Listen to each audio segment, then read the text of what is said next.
Eu sou a Fernanda Belfort. E eu sou a Andréa Janer. E bem-vindos a mais um Duplo Clique. Eu sei que a gente ficou um tempo aí sem gravar. A gente teve a viagem, né? Passamos 2 semanas na China, voltamos, a Andréa já emendou em outra. Eu tive uma viagem a trabalho, fui para Chicago. Então, muita coisa aconteceu. Mas paramos hoje para fazer essa gravação, né, Dea? Contar um pouco da China, acho que essa vai ser a pauta principal de hoje. Depois a Andréa vai embarcar e emendar em mais 2 viagens para o Vivatec e para Cannes, então vocês vão ter que segurar um pouco o coração de vocês, ouvintes, nesse período, mas aí a gente depois volta e estabiliza. Agora que esse projeto está virando um projeto mais de longo prazo para a gente também está tendo que fazer alguns ajustes para ele caber na vida, porque em algumas semanas estava muito pesado, né? Conseguir viajar e gravar e fazer tudo. Então eu e a Dea estamos tentando aqui da melhor forma possível, mas a gente está num período de pico de viagens que depois vai acalmar, né, Dea? Espero que sim, né? Tô nessa... A gente já nem se habitua mais ao fuso, porque já chegou, já tá na hora de ir pra outra. A minha necessaire eu nem desfaço mais, gente. Fica na pia, assim. Daqui a pouco eu perco meu CPF de tanta viagem. Mas enfim, foi isso. Foram 30 dias viajando agora dessa última vez. E obviamente antes das viagens é sempre muito corrido. E depois das viagens também, né? Então eu tô aqui só essa semaninha, né? Eu cheguei no domingo. E tô indo de novo no final de semana agora para os festivais europeus. Então vai ser muito gostoso, tô animada. E a gente volta à programação normal aí quando as 2 estiverem em casa de novo, com tudo mais calmo. Mas foi muito gostoso receber o carinho de vocês também. Queria agradecer aqui todo mundo que nos parou, assim, na rua mesmo, dizendo: cadê o Duplo Clique? Tô órfã do Duplo Clique, quando é que vocês vão gravar de novo? A gente teve desde pessoas nos parando na rua para falar isso, até mensagens, né, no WhatsApp, mensagens no Instagram, DM, muita gente sentindo falta aí desse papo que a gente bate toda semana, né, Fê? É isso aí, e pode cobrar mesmo, porque daí a gente percebe o quanto está fazendo falta e a gente se movimenta mais, entendeu? Então podem cobrar, que é bom, né? Mas bom, a gente também, né, eu e a Dea passamos 2 semanas, até um pouquinho mais. Bom, um pouco mais se a gente for pensar que é 2 dias para ir, 2 dias para voltar, né? Na China, mais 2 semanas na China, e construímos aqui uma agenda, uma pauta para comentar várias coisas. Nenhuma de nós 2, né, nós não somos experts na China. Aliás, a gente não é expert na maior parte dos assuntos que a gente conversa. É mais uma conversa de 2 pessoas antenadas e sobre o que está acontecendo. Mas a gente queria trazer um pouco da nossa visão, do que a gente chamou mais a atenção da gente, do que nos surpreendeu porque a gente não esperava, do que a gente aprendeu de novo, do que a gente confirmou. E até contar um pouco da viagem como um todo, né, Dea? Pois é, eu acho que eu voltei mais impressionada ainda do que da primeira vez que eu fui, né? Minha primeira viagem para a China foi em 2019, logo antes da pandemia. Queria ter voltado logo depois, eu voltei muito apaixonada da primeira vez que eu fui, mas aí, enfim, a China acabou ficando fechada por quase 3 anos, né? Os 2 primeiros anos ali, 2020, 2021, a China ficou praticamente em lockdown, né? Cidades inteiras como Shanghai, que é uma cidade de 20 milhões de habitantes, fechada em lockdown. Então a China demorou para se reabrir para o mundo, né? E eu acho que hoje a gente encontra uma China mais parecida com aquela de 2017, 2018, que estava super open for business, né? Tipo, recebendo turistas, recebendo investidores, negócios e se comunicando melhor com o mundo, né? Então eu notei, assim, nessa segunda vez que eu fui, algumas coisas muito mais fáceis e tranquilas, né? Por exemplo, o fato da gente poder usar o WhatsApp, Instagram, poder fazer pagamentos através do Alipay com os nossos cartões de crédito, porque da primeira vez que eu fui, em 2019, nada disso era possível. A gente não conseguia acessar esses aplicativos, né, de mensagem, nem o Google a gente podia usar estando em solo chinês, né, em mainland China, só em Hong Kong que a gente conseguia. Então achei bem mais amigável, digamos assim, né? O que você achou desse overview geral aí de China? O que você imaginava e o que você encontrou lá, Fê? Acho que algumas coisas me chamaram a atenção, né? Essa parte de conexão eu já esperava. Concordo que foi mais fácil, de certa forma, mas por outro lado, essa parte de dados e tudo, porque você entrar pelo Wi-Fi não funciona, aí você tem que entrar pela Vivo, aí vence o quanto você tem por dia, aí você faz um outro, aí você compra um VPN, aí você também é algo que dá um pouco de trabalho. Eu acho que alguns hotéis foram... As redes americanas eu achei que estavam um pouco mais fáceis do que quando a gente ficou no Mandarim. Não sei qual foi a sua sensação. Mas é isso, né, gente? Existe esse The Great Firewall, que eles chamam, porque eles têm um monte de tecnologias que eles usam para justamente bloquear esse tipo de coisa. É um bloqueio a alguns sites que você eventualmente tenta acessar. É um bloqueio também por palavras, né? Daí a gente aprendeu que tem os 3 T's, que são os três T's que são os meio proibidos lá na China, né? Que são o Tibete, Taiwan e a Praça Tiananmen, que é a da Paz Celestial, que a gente visitou e foi bem difícil de entrar, né? Assim, no sentido de eles controlam muito para não correr o risco de ter uma manifestação de novo que termine como terminou. Esse foi o evento que gerou aquela foto famosa do estudante em pé com os tanques indo para cima, que o governo chinês fala que morreram 2.000 pessoas, e esse é o dado oficial, e estima-se que tenha sido muito maior do que isso. E esse, inclusive, foi um dos temas, eu acho, de porque o Google saiu da China, né? Eles toparam ir para a China aceitando que ia ter censura, começaram a receber e sofrer até uma série de ataques cibernéticos e tudo, e acabaram voltando atrás anos depois e decidindo sair da China porque eles acabaram avaliando que não queriam seguir com esse tipo de regulamentação, que eram as obrigatoriedades que precisavam acontecer para eles se manterem. Então, acho que teve um pouco disso. Uma coisa que me chamou muita atenção, Dea, foi o quanto as ruas são silenciosas. Eu nunca tinha me dado conta de como o carro faz barulho. E, por um lado, eu até brinquei e falei, eu acho que, claro que tem uma segurança enorme lá, você não se preocupe em andar com o celular na rua, né? Mas eu tenho uma preocupação tão grande de você ser atropelado por uma motinho elétrica que você nem ouviu o que tá vindo, eles andam por cima da calçada, por todo lado, que no último dia eu até brinquei com o Rô e falei, nossa, eu acho que tá mais fácil não ser assaltado em São Paulo com celular do que não ser atropelado aqui, entendeu? Do ponto de vista de segurança. Mas o quanto as ruas são silenciosas com os carros elétricos me chamou muita atenção. Nossa, é impressionante mesmo isso. E essa história das motinhos, das bicicletas elétricas, assim, é um capítulo à parte, né? Lá existe alguma flexibilização, que a gente não entendeu exatamente qual é, mas aparentemente existe uma flexibilização de tráfego desses veículos nas calçadas.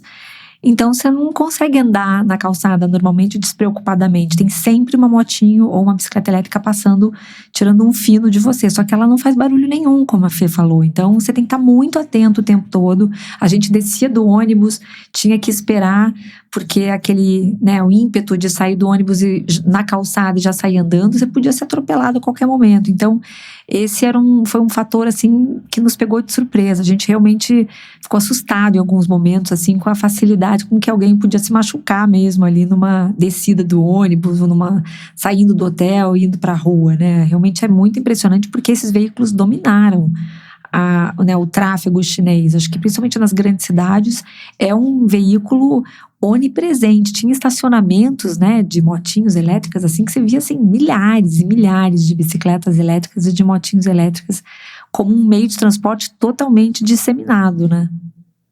Acho que experiências incríveis que a gente viu, né, foi graças à Oxygen, muito, mas a gente viu a entrega por drone, né, então a gente estava num parque em Shenzhen e conseguimos, né, e até para explicar para vocês, né, gente, assim, ainda é uma coisa que é um piloto lá, mas tem um totem que você faz um pedido, conecta tudo, né, vai com o celular, não sei o que lá, você pede, como se fosse um iFood, assim, você pode pedir para vários restaurantes diferentes e você fica esperando e de repente vem um drone com uma caixa embaixo, esse drone pousa no teto desse totem, consegue, né, ele baixa essa caixa de algum jeito que não despenca, porque senão ia estragar tudo. Deve ter um elevador interno, exato, né? Sei lá. Né? Tem alguma coisa assim.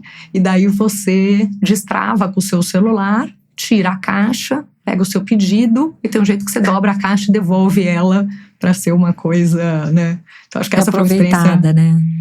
Acho que essa foi uma experiência muito legal. Andamos num carro autônomo também, né, Dea? Você já completou 3, eu ainda não andei no robotáxi, eu só andei no Waymo e no deles, mas é interessante, porque eles não têm uma marca específica. Pony AI, né? Pony AI é uma plataforma, eu acho que ela é muito parecida com a Wave, que é uma que tem na Europa, que elas não fazem o carro, não tem esse combo, né? Eles fazem um sistema que pode ser plugado em várias marcas de carro, né? Então, acho que qualquer não, mas provavelmente o modelo da Pony é esse, né? Que eles conseguem ser parceiros de várias marcas de carro. E a gente visitou, né? Já que a gente tá falando um pouco de carro e carros elétricos e tudo, a gente visitou a fábrica da Xiaomi, que a gente fala Xiaomi aqui, né? Lá fala Xiaomi. Mas acho que essa foi uma experiência incrível, né, Dea? Foi porque, bom, também eu tenho que admitir que eu nunca tinha ido numa fábrica de carros, então eu acho que eu devo ser uma pessoa facilmente impressionável, porque eu não tinha parâmetro, né, eu não tinha referência, mas precisamos né, dar o devido crédito. Essa fábrica da Xiaomi é referência na China, ela é uma referência na China, ela é uma fábrica modelo, eu diria.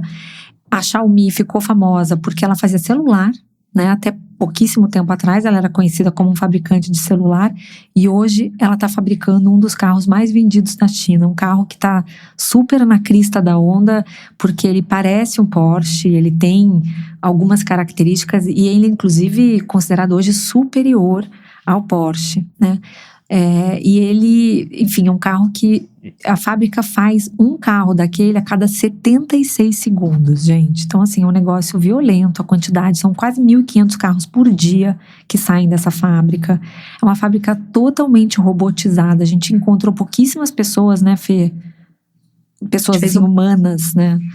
A gente fez uma visita que pegavam aqueles carrinhos, assim, né, tipo, mãe, tô na Globo, né? Tipo, tô lá no Projac, mas um desses carrinhos e visitou dentro da fábrica, realmente. Não podia filmar, tirar fotos, mas a gente foi e acho que deve ser considerado uma Dark Factory, né, Dea? Porque acho que se a gente viu 3 ou 4 humanos, foi muito, né? Muito, e assim, braços robóticos gigantes, assim, montando os carros, tudo de uma eficiência, né, impressionante, o modo como eles vão montando o carro como um Lego, né, e tudo muito rápido, porque imagina, a cada 76 segundos você tem um carro saindo pronto, né, é um negócio inacreditável, né, esse nível de eficiência.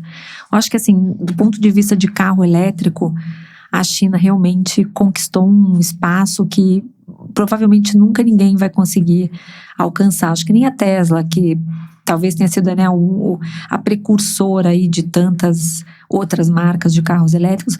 Sabe, e isso que eu acho interessante falar também, a China não tem só a BYD, a Xiaomi, a Huawei.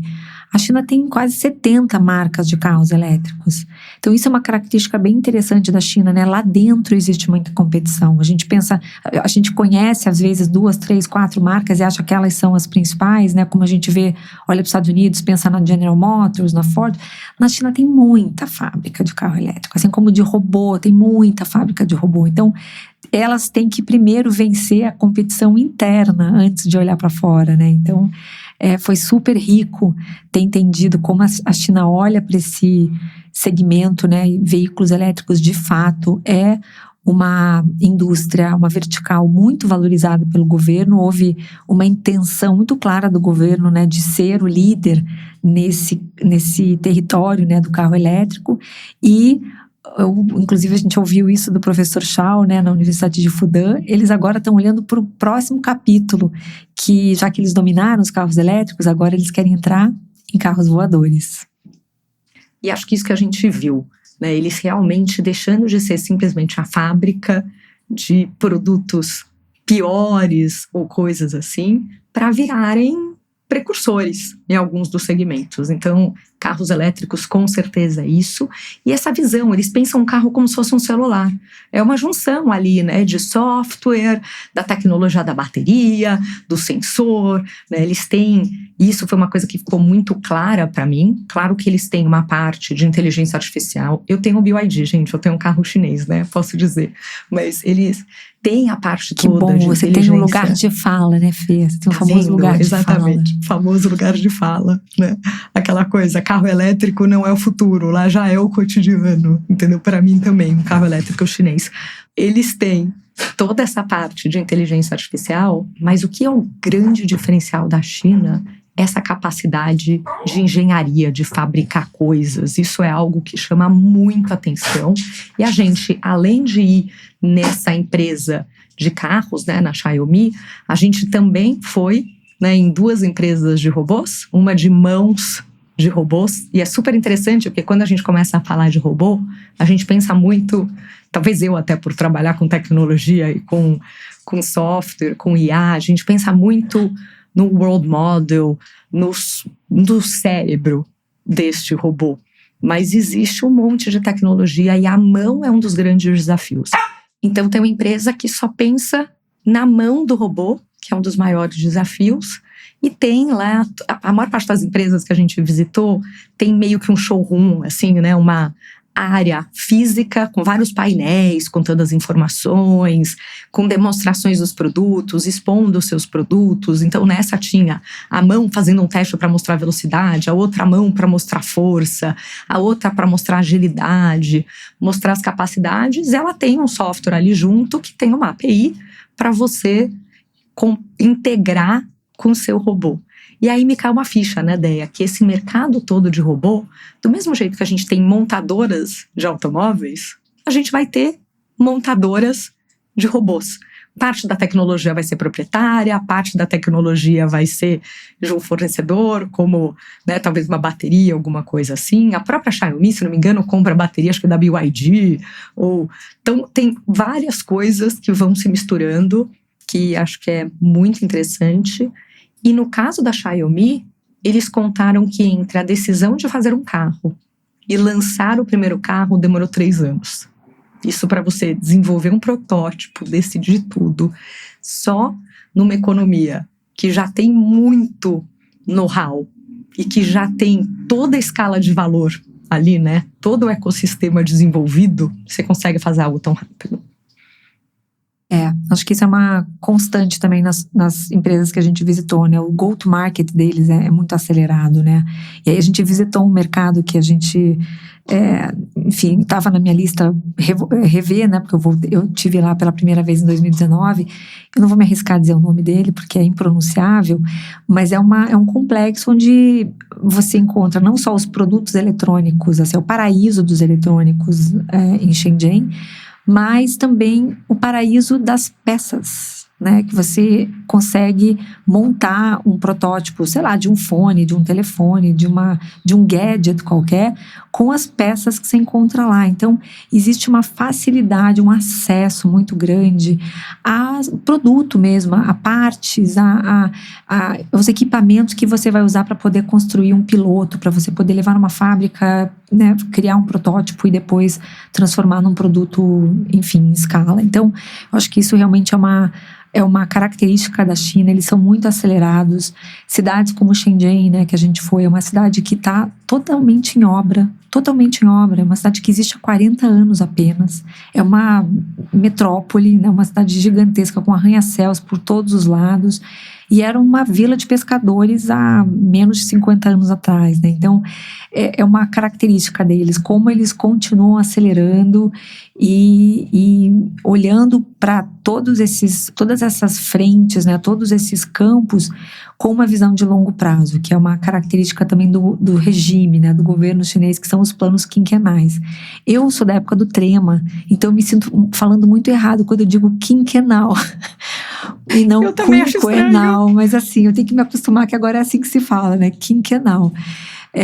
E eles, por meio desses planos quinquenais, que são planos de 5 anos, o último foi anunciado agora em março, eles traçam as linhas mestras, né? O governo traça as linhas mestras para o país. Então, ele define as prioridades, aloca os recursos e vai em frente pisando no acelerador, né? Um governo que não precisa se preocupar com a alternância de poder, né? Ele não tem que pensar em reeleição, fazer campanha, soltar um monte de medida populista para poder se reeleger. Enfim, ele pode fazer, enfim, o que ele quiser com os recursos do governo, né? Que são quase infinitos lá na China, e traçar realmente essas grandes prioridades que vão marcando aí o desenvolvimento, o progresso chinês.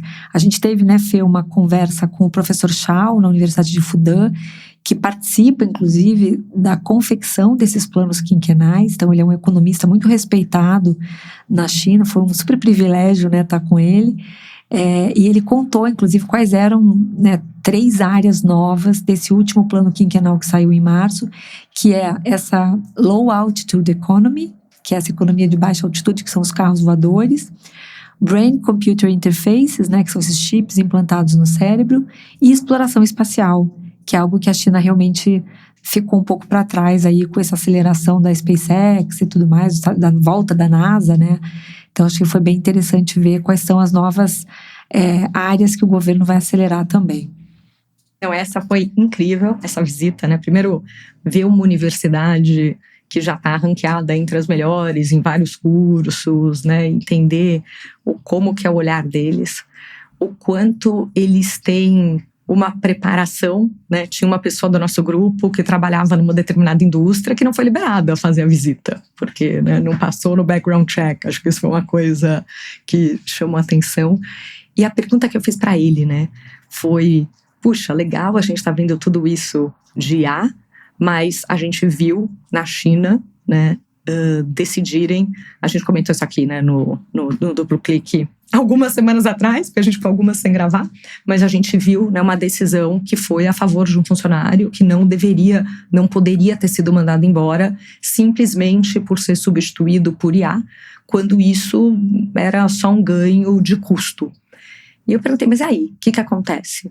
E ele falou, nós somos socialistas, então existe um olhar para a população. A verdade é que a estabilidade de um país que tem mais de 1 bilhão de pessoas só acontece, assim como qualquer país, se tiver emprego para essas pessoas, se não, caem governos, né? O que acontece? E aí ele virou e falou, né? This generation will pay for it. E é algo interessante, a gente já comentou aqui até também num Duplo Clique, se não me engano, de como foi o processo de industrialização e quando chegaram, né, as grandes empresas, as grandes máquinas fabris nas fazendas e começou a gerar um desemprego. E essas pessoas foram para a cidade, estava tendo a industrialização, elas passaram a trabalhar nas fábricas. Depois, com o tempo, e até, aliás, 1º de maio é 1º de maio, porque foi a data de uma tragédia que aconteceu numa fábrica e muitas pessoas morreram, né? Depois de algumas coisas ruins acontecerem e de um certo tempo, a sociedade começou realmente a se adequar a tudo isso e ter lei trabalhista. Agora estamos na discussão se vai ser 5x2, 6x1, mas existe, né, com o tempo, existiu uma melhoria de que a maior parte das pessoas trabalha 8 horas por dia, 5 dias por semana, talvez 4 no sábado, para dar as 44 semanais, mas muito menos do que trabalhavam numa fábrica. E this generation will pay for it. É justamente que a geração que pega a transição de grandes revoluções de tecnologia tem um impacto. E que a China não está ignorando isso. Ela está, por um lado, acelerando, mas, por outro lado, ela também está cuidando dessa transição. E daí é uma coisa que até você comentou bastante, né? O quanto, e a gente viu isso também na escola, em Shenzhen, o quanto o Partido Comunista, e depois a gente pode emendar e contar até um pouco do Museu do Partido Comunista, mas o quanto o Partido Comunista está extremamente conectado a todo o setor de educação, né? Super. Uma coisa que me chamou muito a atenção também na escola, Fê, a gente, só para dar um contexto aqui para os ouvintes, a gente foi visitar uma escola pública chamada Guiwan. E assim, state of the art, né? Uma escola brilhante, linda, super, as instalações, assim, parece as facilities. Parece a Avenues aqui em São Paulo, total, parece a Avenues. Fomos muito bem recebidos, assim, fizemos um grande tour pela escola, tivemos palestras lá também. E uma coisa que me chamou a atenção é que o próprio currículo, assim, o conteúdo que é transmitido para os alunos da escola, até isso é alinhado com o plano quinquenal. Então, você vê dentro da escola, tem uma área dedicada à exploração espacial. Então, tem lá astronautas, naves, as crianças brincam de fazer esse tipo de essas interações, né, com elementos da exploração espacial. Tem uma outra área da escola dedicada à robótica, que tem a ver também com essa aceleração, né, que o governo está promovendo com as empresas de robótica, principalmente robôs humanoides. E uma outra área, por exemplo, dedicada a veículos elétricos, que é outro pilar, né, do governo. E, obviamente, uma outra área dedicada a AI.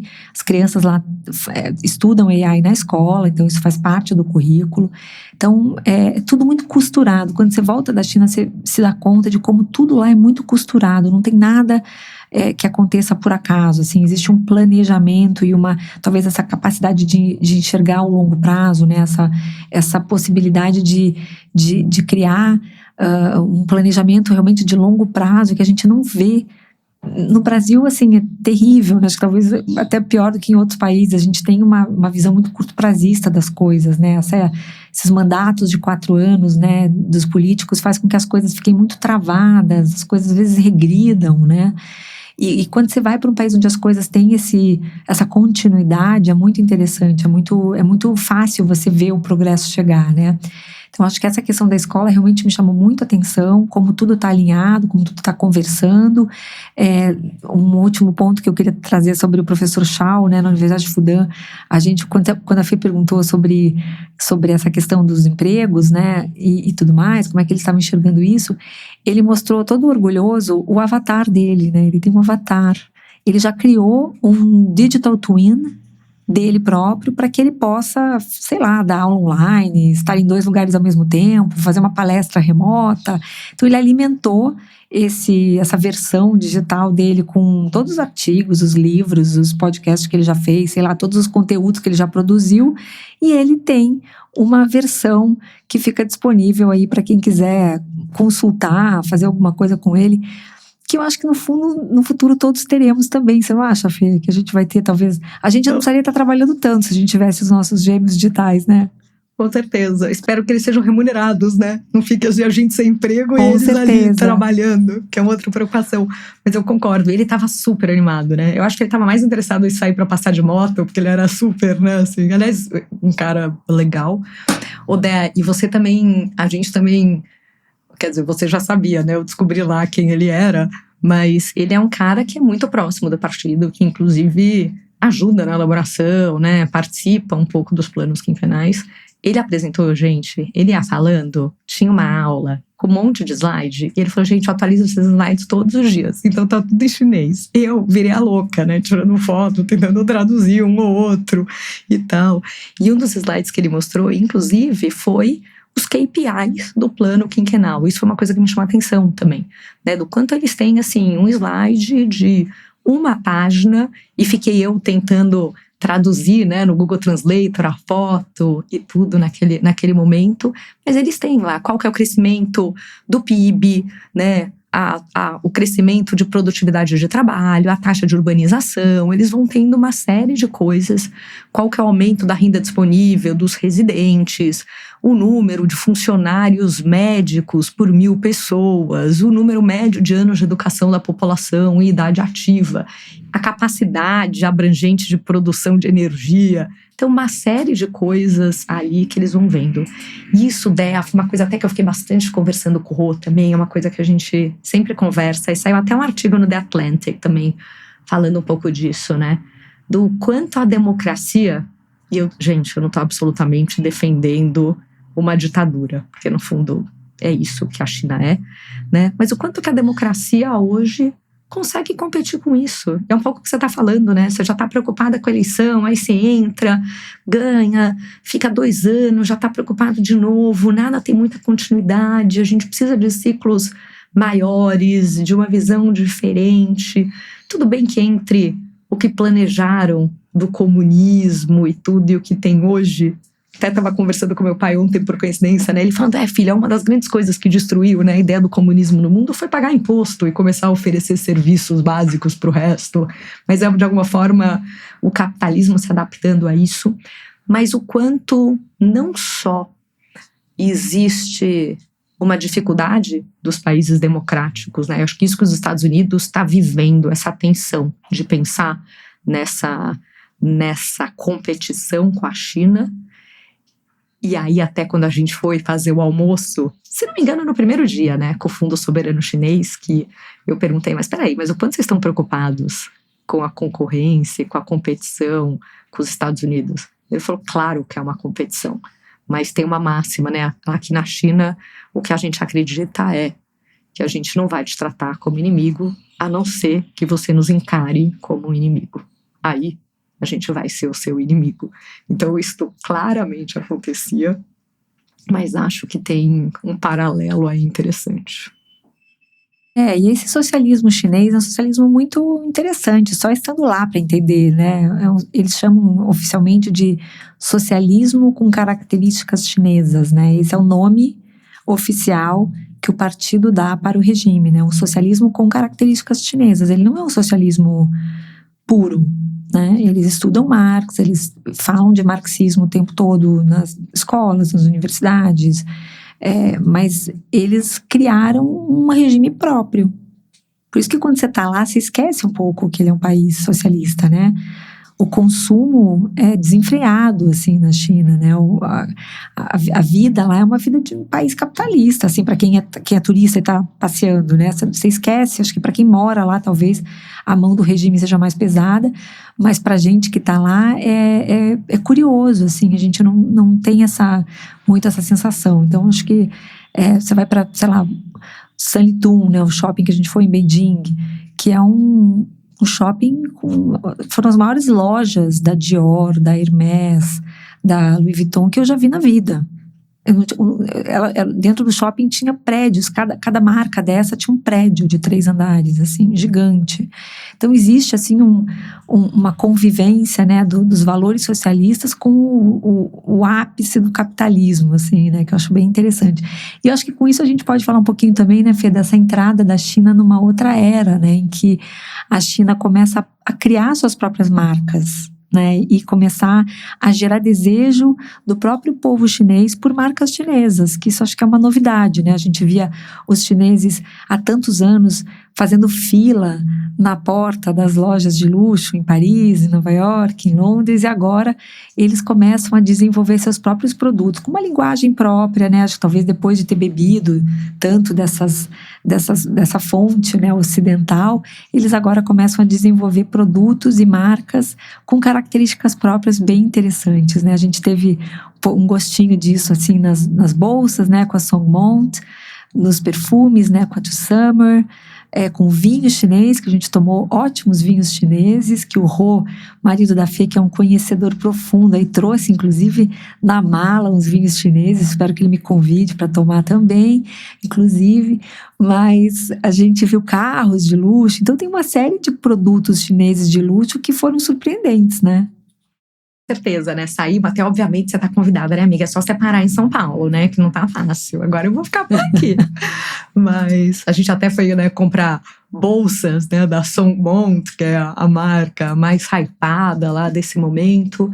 E acho que isso é algo que tá acontecendo, né? Existe esse soft power chinês também, né? Você já colocou isso de que tem essa trend de China Maxing, das pessoas trazerem, né, um pouco do estilo de vida chinês, e a gente vê isso na cultura, né, assim,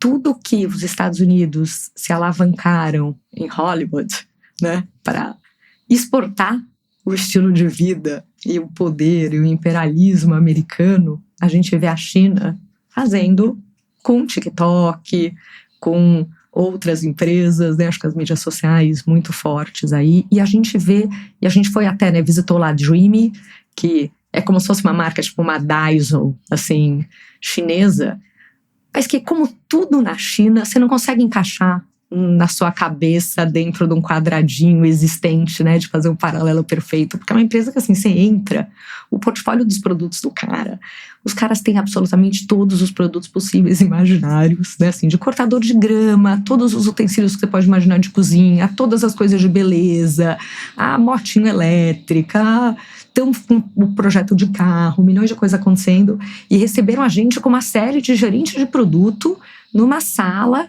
para cada um mostrar os produtos da sua categoria, o secador de cabelo, isso, aquilo, o que cada um tem, e distribuir cartão para querer fazer negócios com o Brasil.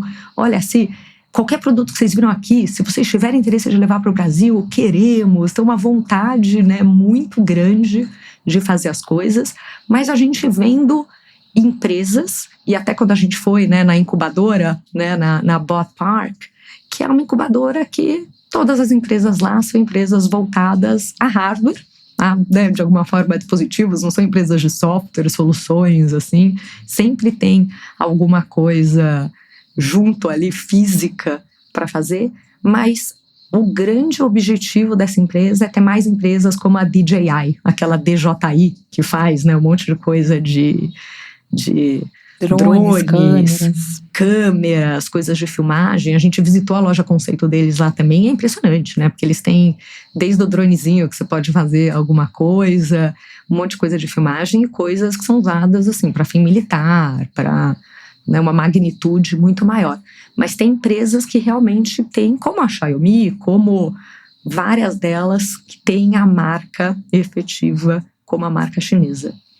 E você sabe que uma outra coisa, né, quando a gente foi, nesse dia que a gente foi fazer compra, a gente foi, né, em várias lojas e tudo, e um dia precisamos contar também, né, não vai dar tempo de contar tudo, mas da ZZR, mas a gente também foi no Partido Comunista, no Museu do Partido Comunista Chinês. Né? A gente foi bem eclética, né, amiga? A gente fez compra, foi no Museu do Partido Comunista, a gente foi... A gente faz um pouco de tudo, né, gente? Não é porque a gente é nerd que a gente não faz compra, né? Porque a gente faz compra que a gente não consome conteúdo, né? Imagina. Por isso que a gente ficou sem gravar, porque vocês podem imaginar que tava pouco intensa a agenda, né, Bea?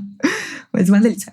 Eu comprei, quem está vendo no vídeo pode até ver aqui, eu comprei uma cadernetinha na lojinha do museu que tem o souvenir, a cadernetinha do Partido Comunista Chinês, né? Não porque eu suporte, né?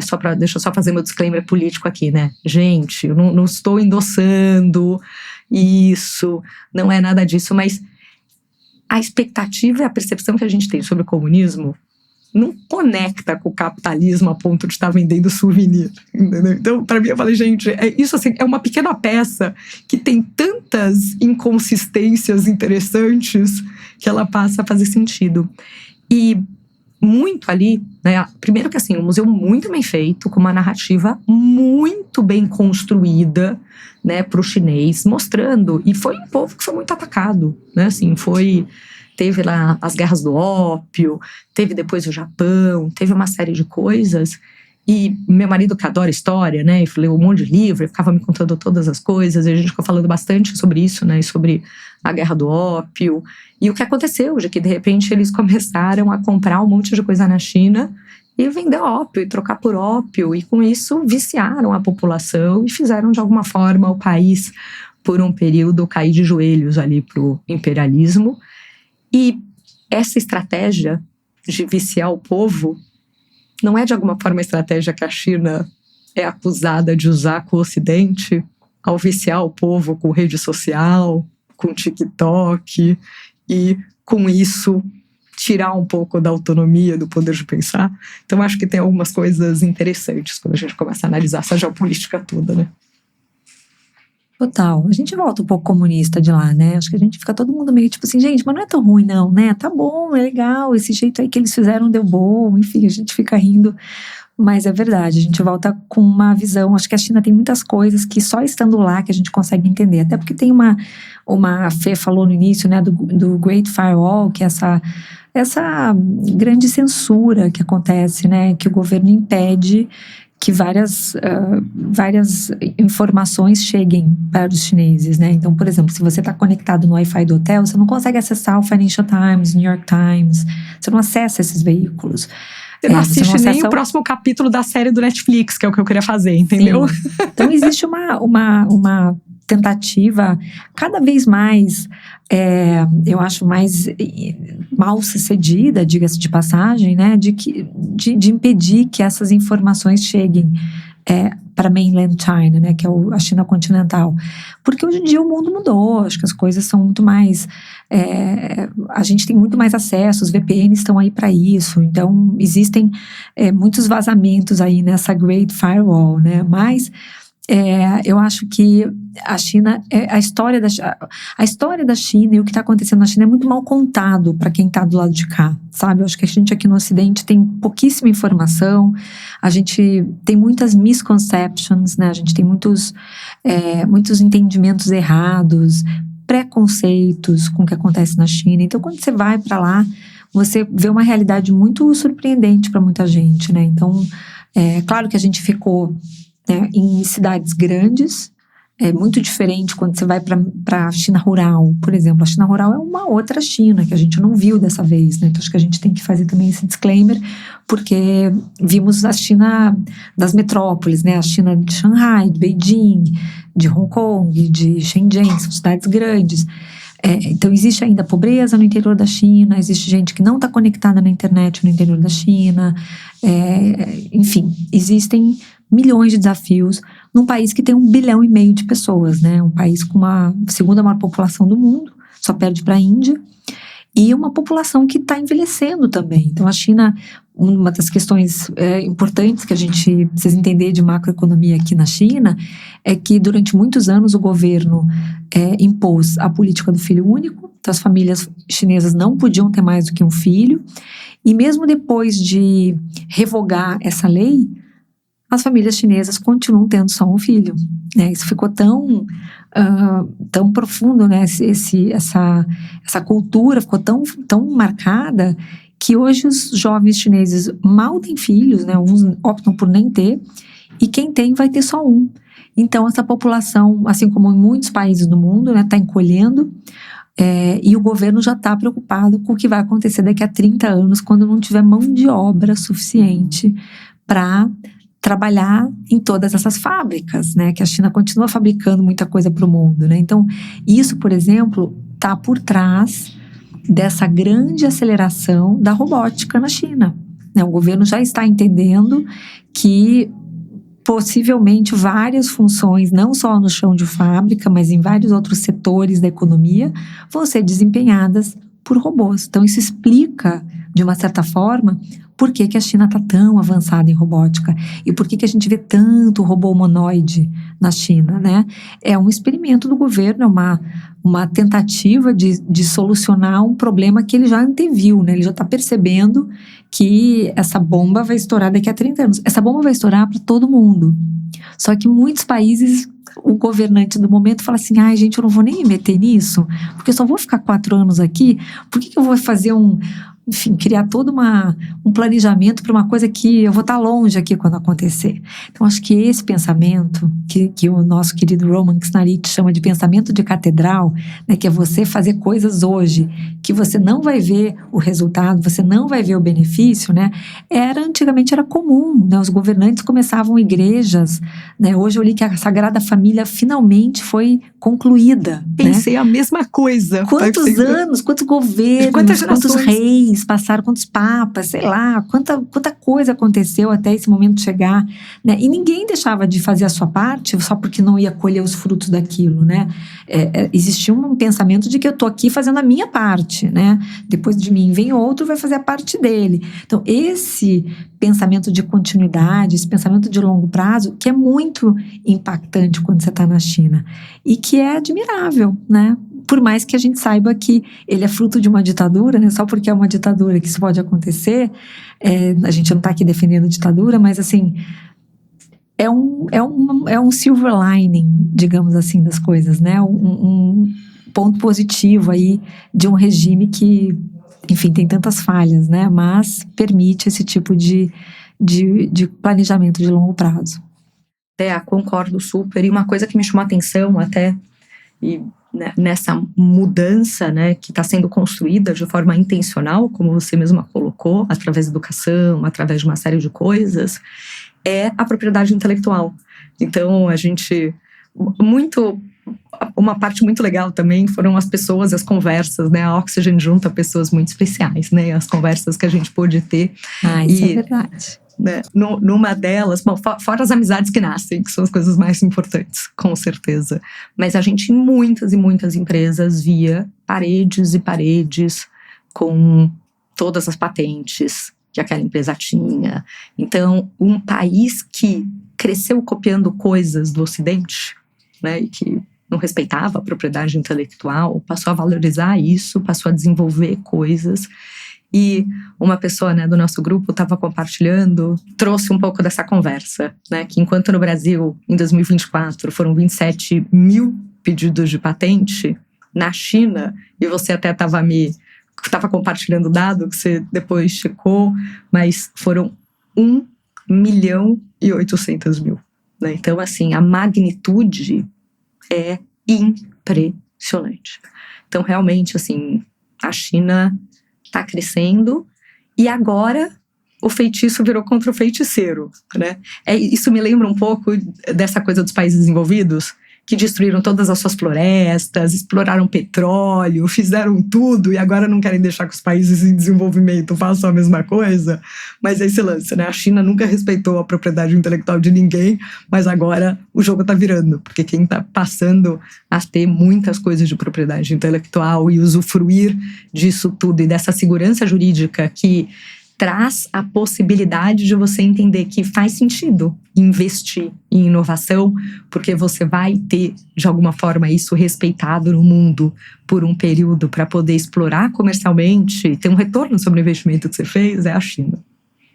Total, acho que isso das patentes foi um ponto muito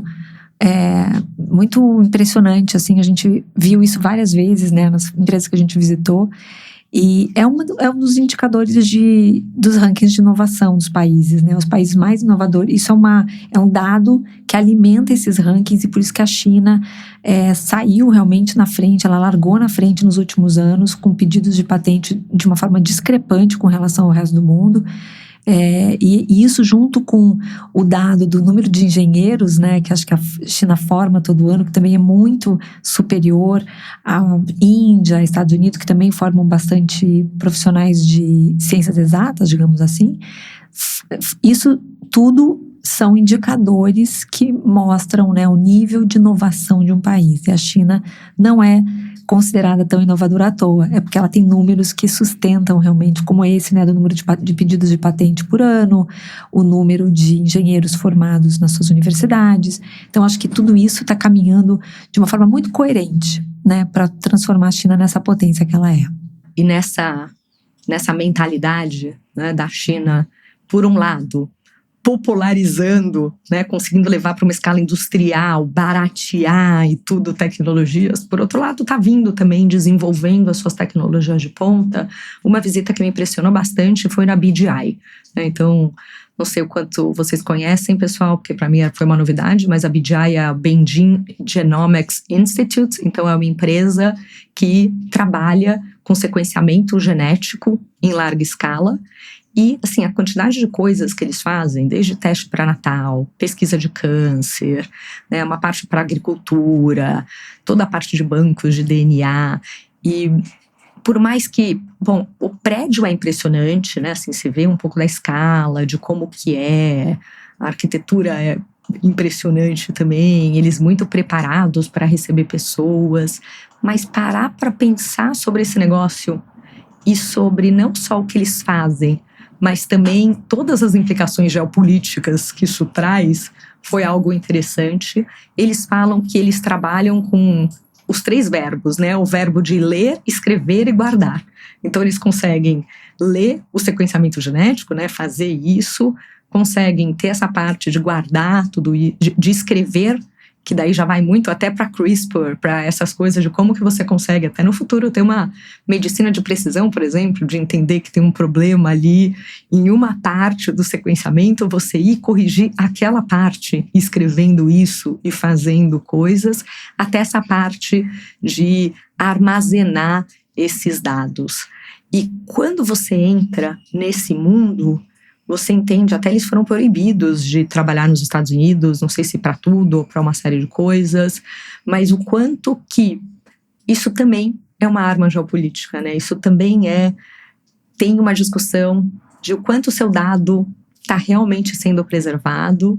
Essa discussão na China de que qualquer empresa que esteja na China está sujeita a abrir as informações para o Estado chinês, se o governo pedir e quiser, que é a mesma discussão que existe em relação a TikTok, a uma série dessas empresas, e que esse conhecimento e esse avanço tecnológico pode levar a uma série de coisas, né? Não só a parte de armas biológicas, coisas que talvez seja para onde a nossa cabeça vai num primeiro momento, mas até essa parte de segurança alimentar, de agricultura, seja para fazer o mal ou para fazer o bem, mas o quanto que isso também vira uma potencial força. E aí é isso, né? Assim, tem essa discussão muito grande que eu nunca tinha parado tanto para pensar e avaliar um pouco mais, né? Muito bom, foi muito impressionante, sem falar no prédio, que foi um dos mais incríveis que a gente visitou. Era uma coisa de um complexo gigantesco, com vários andares, e o CEO é escalador, né? O cara é alpinista. E na segunda-feira ele instituiu o No Elevator Day. Ou seja, todo mundo tem que subir tudo de escada na segunda-feira. Achei muito bom isso. Quer dizer, quando a cultura, né? Quando a personalidade do CEO vira a cultura da empresa, né? Você entra na empresa, né? E ela é construída, assim, de uma forma que o prédio tem um vão no meio, enorme, que tem uma outra construção, cheio de plantas, paredes verticais, não sei o que. Tem até uma umidade, uma coisa meio floresta tropical, né? Assim, uma integração enorme. Tem lugar para as pessoas morarem, e tem uma pista de Cooper em cima. E é realmente impressionante, né? Realmente a China, as proporções são todas colossais, né? A gente entra nos prédios e fica parecendo caipira, assim, tipo, meu Deus, o tamanho. Primeiro a gente tem que superar escada rolante, vamos subir na escada rolante. A gente tem que primeiro superar esse choque quando a gente entra nesses prédios, assim, porque a gente viu cada empresa gigante, que a gente fala assim, nossa, a gente realmente está vindo, assim, lá do interior, e a gente realmente fica chocada. E além disso, uma que a gente não comentou aqui, que foi muito boa, foi que a gente entrou, né, a gente resolveu descer de escada, quando a gente estava naquela empresa de telecom, que a gente resolveu descer de escada de um andar para o outro e tudo, a gente entrou na escada, gente, tipo, escada de emergência, esse prédio era um prédiozinho normal, assim, modesto, né, mas a gente entrou na escada para descer um andar, tinha uma pessoa que tinha armado uma cama na escada e estava dormindo, né, tirando uma siesta ali na hora do almoço. Essa cena foi de uma forma impactante, né, literalmente dormindo no trabalho. Porque a gente sabe que na China existe também uma cultura de trabalho muito intensa, né, eles dizem que é o 996, né, tem um nome isso, 9 horas por dia, não, das 9 às 9, 6 dias por semana, das 9 às 9, 6 dias por semana. Então, é uma coisa que a gente, enfim, não sabe até que ponto é verdade, acontece em todos os lugares, mas a gente ficou com a pulga atrás da orelha quando a gente se deparou com esse sujeito tirando uma soneca, né, na hora do almoço, numa cama de armar, aquelas camas de camping, assim. E, sei lá, deu a entender que talvez realmente eles tenham uns horários de trabalho muito malucos e isso aí seja uma coisa meio comum pra quem tá lá. Enfim, sei que a gente perturbou, coitado. Imagina o susto que aparecem 25 brasileiros descendo a escada, né? Mas é isso, foi muito bom. Cada dia que passa a gente lembra de mais coisas, né? Vai relembrando, é muito gostoso viver essas memórias. E realmente uma viagem transformadora, gente. Acho que eu sempre falo, quem puder ir pessoalmente para visitar a China é sempre uma experiência transformadora. Queridos, muito obrigada. E é isso aí. Acho que a gente não vai conseguir a atenção da Andréia. Se vocês quiserem muito sobreviver só comigo, vocês podem mandar uma mensagem, convencer que eu tenho que fazer um solo. Mas assim que ela voltar dessa temporada na França, a gente volta. Gente, tem muito assunto, né? Eu tô aqui aflita, porque hoje acabou o Elon Musk acabou de virar o primeiro trilionário da história, com o IPO da SpaceX, tem a história do Irã, tem o Trump. Ih, gente, tem tanto assunto, mas a gente vai ter que deixar pra próxima. Queridos, muito obrigada. Um beijo enorme, obrigada pela paciência de terem esperado a gente voltar. Estamos de volta, não vamos abandonar vocês. Só vamos agora dar essa equilibrada aí nos pratinhos, mas já a gente está de volta com a programação normal. Muito obrigada, pessoal. E até Beijos. o próximo Duplo Clique. Tchau, tchau. Tchau, tchau.